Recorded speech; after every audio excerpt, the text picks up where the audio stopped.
Smallfoot, which is an animated feature, and it begins in a... Well, it's about a community of yetis. They live high up in the, what, Bigfoot. Yes. Yeah, fine. Yetis. Yeah, yetis. Yeah, fine. No, sorry, just you looked at me like blank, like I'd said it's about a community of yogurt. No, Fine. Okay, carry on. I'm intrigued as to Okay, what this community of yetis are up to. Is it a sitcom with yetis? Is it a... Well, there is an element of sitcom in it. So it's an animated feature. Okay, so they live high up in the mountains above the clouds. They live by rules that are literally written in stone. Literally. There is a character who goes around wearing a vest, a garment, which is entirely made of stone, on which the rules by which they live are written. So if they ever have any question about anything, what do? We look at the rules, which are set in tablets of stone. They have a rule about questions, which is don't. If you feel a question rising up, just exhale, you push it down. And our central character, his father, his role for the whole of his life has been that he is the gong ringer who wakes up the snail that crawls through the sky, bringing light every day. So is that how it works? This is what they believe. Yes. And if he doesn't wake the snail up, the snail won't go and go in the sky and blah, blah, blah, blah, blah. And our hero wants to grow up to become somebody who will also be a gong ringer. And the way you ring a gong is that you are fired through a catapult over a great distance at a huge big gong that's loud enough to wake up the great snail.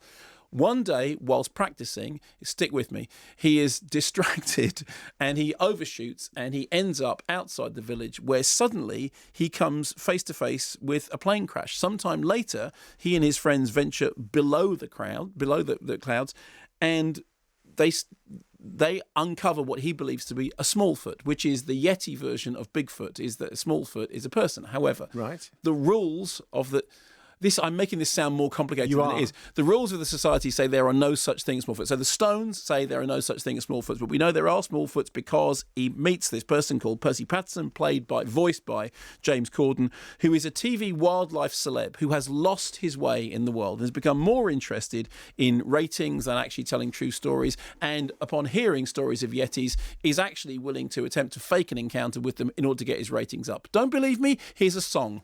Brenda, please. Nobody's watching my show. You want to save a species on the verge of extinction? Save me. Brenda. Yo, really nervous. This one goes out to my girlfriend. Brenda, wait. Let me explain.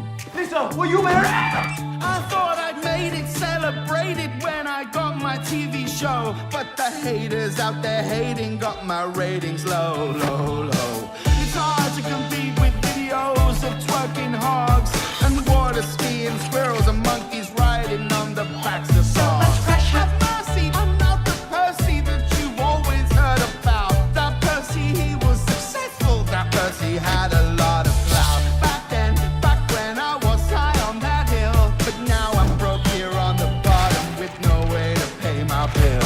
It's getting harder every day. Please, that was just awful. The funny thing was that we both instinctively took our headphones off, and then Robin said, I like the fact that you both instinctively took your headphones off. So this has the potential to be, and from that clip, you'd think grueling and gruesome, okay? Mm-hmm. It's actually not bad.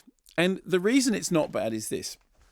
It's got, we know sort of celebrity voice cast, which includes Channing Tatum, James Corden, Danny DeVito, it's top level stuff. And it looks like, I said to somebody before, and I said, what's Smallfoot going to be like? They said, do you remember Storks? I said, oh, please don't tell me it's going to be like Storks. It's a lot better than Storks. And the reason it is, it's not great, but it's perfectly fine. And the reason it is because it has at its heart a central idea about fake news and about believing things that are not true because you've been told to believe them. So you have the Yeti Society, which lived away from mankind. You have the Mankind Society, blah, blah, blah, blah, blah. But the whole central thing is in the Yeti Society, these rules are written in tablets of stone. This is how you have to do. But what happens if you find something that disagrees with them? And where did these rules, these tablets of stone come from? So in the middle of all this stuff, there is a sort of serious movie struggling to get out, or at least, a sort of serious idea for a movie. When you look at the screenplay credits, John Ricker, Glenn Ficarra, people who have got interesting ideas.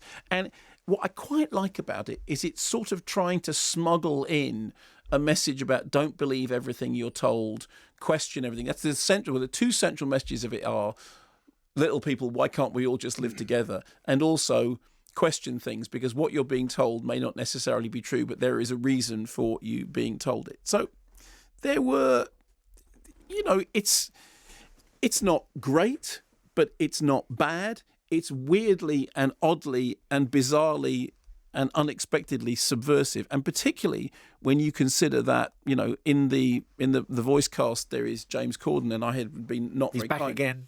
Yeah, and so somebody said, "Is this going to be irritating Yeti?" Actually, no. It's a better movie than that. It's still a little bit all over the shop to some extent, but it does have at its heart a sort of central theme, which I agree with, which is question things. And why can't we all just live together? What's the answer there? Why can't we live together? Well, what's so funny about peace, love, and understanding is I walk through this wicked world, searching for light. Would it help if I bought everyone a glass of cola? In the words of the New Seekers. Non-specific cola.